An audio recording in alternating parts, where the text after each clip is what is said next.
Hello, everyone, and welcome to the final screencast of the class, the Wednesday screen class of week 4. And it's called Find the Fool in the Argument. I've mentioned this a few times, that there's always a fool. Besides, there's an argument, of course, but every joke has a fool. Someone being played for a fool, someone being made to look foolish, or the joke teller playing the fool. Let me give you an example. Someone being made to look foolish. A wife says to her husband, "You're always pushing me around and talking behind my back." We should probably add quotation marks since we're quoting somebody speaking.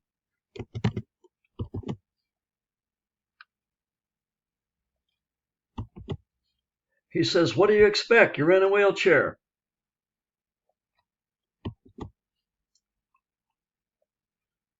And we should probably add a little emphasis there. Okay, so someone being made to look foolish, I think you can see. Someone being played for a fool. The Red Cross knocked at our door and asked if we could help toward the floods in Pakistan.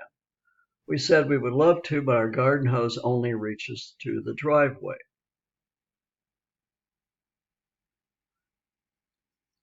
So I would say the Red Cross being played for a fool, maybe. There's an argument there, right? And the joke teller playing the fool. I don't have a drinking problem. When I drink booze, I fall down. Then I get up, no problem. Okay, I think you know who the fool is here. Also think about which theory of humor would explain why each joke might get a laugh, because in the superiority theory of humor, there's an argument being made has have to do with why people are laughing at it. The relief theory, which is kind of the best way to explain cringe humor, stuff that makes people uncomfortable and makes them laugh, again, an argument. And incongruity theory, what we expect about reality being challenged. So think through those. And let's get to the final task of our class. I'm jumping back over to the assignments page. And of course, you've heard about the curated discussion of a group of historical and contemporary texts. If you haven't, look at my Monday screencast. That's important. It goes into detail. I also should mention that if you've done the reading in Weston's book and he read about arguments by analogy, the extra credit question is a breeze.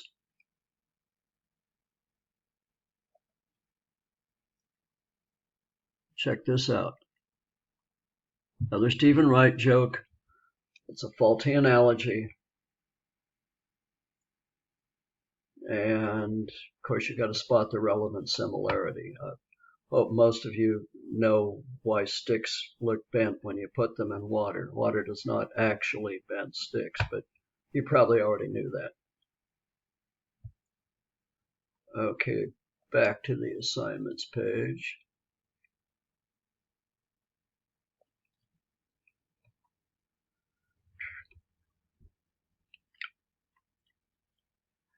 And of course, you've got the 3 reading questions for Thursday night.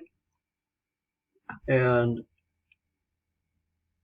I ask about different types of arguments.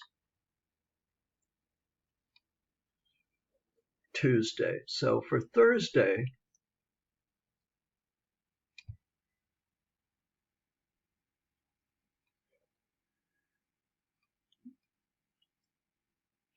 I'm asking you about Critchley and the assignment here, the group of historical contemporary text assignment. I have a question about that assignment for you. And of course, a question about this here screencast.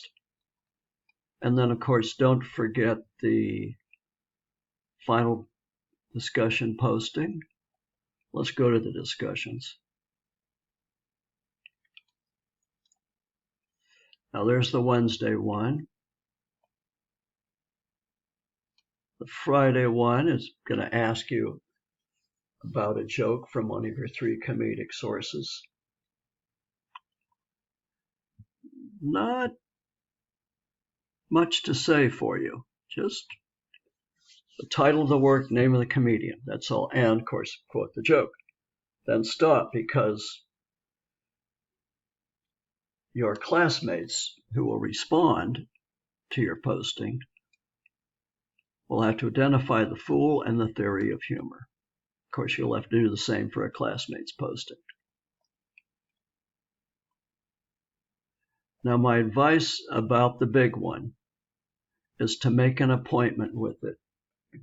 Try to block out somewhere between a half hour and an hour a day on it, collecting the sources, looking them over, looking for the connections that you can make with the 3 questions you've got to answer throughout the paper and generally in your introduction, but of course you'll get to them later. And where Weston and Critchley can inform what you're saying. So I would say just make an appointment with it every day. That's my best advice on that. And good luck. If you have any questions, don't forget the class chat room. I'll be happy to answer them. And let's finish in style. We'll talk soon, in writing this time.